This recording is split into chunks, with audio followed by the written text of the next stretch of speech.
السلام علیکم ورحمۃ اللہ وبرکاتہ۔ محترم دوستو، آج کی اس ویڈیو میں ہم لوگ سیکھیں گے پانچواں کلمہ کلمہ استغفار اور چھٹا کلمہ کلمہ رد کفر۔ تو چلیے شروع کرتے ہیں بلا کسی تاخیر کے۔ بسم اللہ الرحمن الرحیم۔ پانچواں کلمہ کلمہ استغفار۔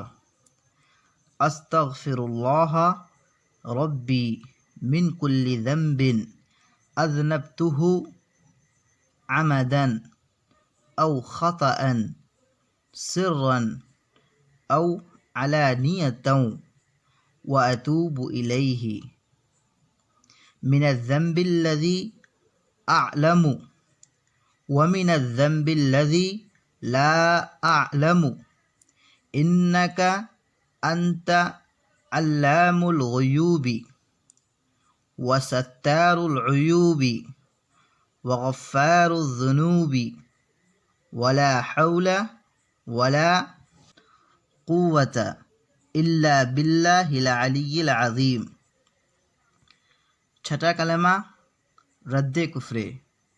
اللہم انی اعوذ بک من اشرک بک شیئا وانا اعلم به واستغفرک لما لا اعلم به تبت عنه وتبرأت من الكفر والشرك والكذب والغیبة والبدعة والنميمة والفواحش والبهتان والمعاصي كلها وأسلمت وآمنت وأقول لا إله إلا الله محمد رسول اللہ۔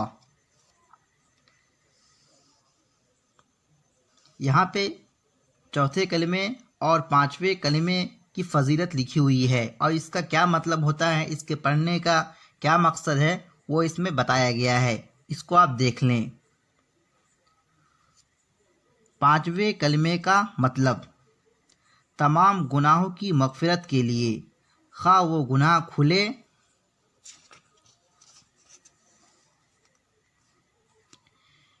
چھپے قصدن یا بھول کر کیے ہوں۔ چھٹے کلمے کا مطلب تمام گناہوں سے اللہ کی پناہ مانگنے کی طلب، مثلا کفر، شرک، بدعت، جھوٹ، غیبت وغیرہ سے بچنے کی دعا۔ تو دوستو، امید کرتا ہوں کہ آپ اس کو یاد کر لیں گے اور اس کو پڑھیں گے اور اس پر عمل کریں گے۔ تو دوستو، آج کی ویڈیو یہیں پہ ختم ہوتی ہے۔ اگر آپ چینل پہ نئے ہو تو چینل کو سبسکرائب ضرور کر دیجیے اور بیل آئکن کو پریس کر دیجیے۔ آج کے لیے بس اتنا ہی، پھر ملتے ہیں ایک نئی ویڈیو میں۔